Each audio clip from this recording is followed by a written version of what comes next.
People gathered this morning at the Western North Carolina State Veterans Cemetery to honor those who died for our country on this Memorial Day. News 13's Taylor Thompson attended the ceremony and gives us a look inside this day of remembrance.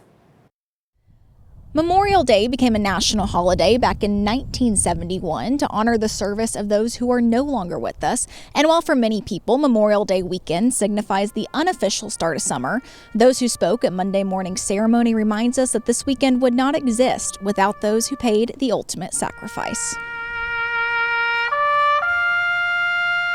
The soldiers, sailors, airmen, Coast Guardsmen, Marines, and Guardians. It's people like that that we strive to remember and give remembrance. It's the most respectful thing that a country can do for their fallen. Honorable Jocelyn Mallett served as this year's keynote speaker.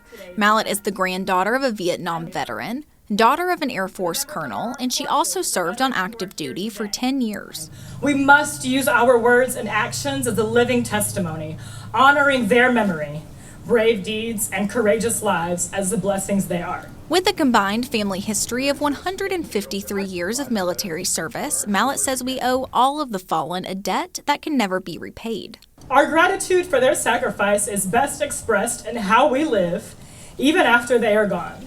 And in doing so, we recognize the ultimate sacrifice that makes all the other benefits of living in America possible. Many people from all over the community attended Monday's ceremony, from veterans to residents showing their respects. Memorial Day is intended to bring to the consciousness of all of us, our debt to those who've given their lives to protect us. If you aren't aware of your country's pride and what it took to have a country that we live in today and that we enjoy the freedoms that we do, it's because of the people like the ones we have in this cemetery. May God bless our fallen, our troops, and all of their families. And may God bless these United States of America. Amen. And Mallett reminds that this way of life could not exist without those who served in defense of our liberty and freedoms, and to always remember that freedom isn't free. In Black Mountain, I'm Taylor Thompson, News 13. Fallen servicemen and women were also honored in Henderson County this morning. Forest Lawn Memorial Park held its annual Memorial Day service. As News 13's Ed Dioria reports, Congressman Chuck Edwards addressed the crowd as a part of the ceremony. Hundreds of people made their way here to Forest Lawn Cemetery and Funeral Home in Henderson County on this last Monday of May. They were all here to honor different soldiers, but there was one thing that united everyone in attendance. They were here to remember those that made the ultimate sacrifice.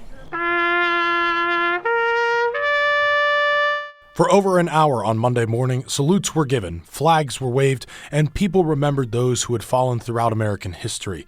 The American Legion of Hendersonville and the county's Honor Guard, among other organizations, helped put on the annual service. World War II, Vietnam, and Korean War veterans, among others, were in the crowd. District 11 Congressman Chuck Edwards and U.S. Marine Corps Major James Goff gave speeches, both touching on how remembering those of the past helps connect the people of today. On days like today, we can put politics aside and we all come together as Americans, and we take a few moments to remember what this country stands for, how we got here, and what's necessary to protect our freedoms. All very important to celebrate liberty and freedom, however, to ground folks in how we got here. Between these wreaths that were laid, the representation of the people in attendance, and mentions throughout the ceremony, there were over 25 organizations and branches of the military that were honored. In Henderson County, Ed Diorio, News 13.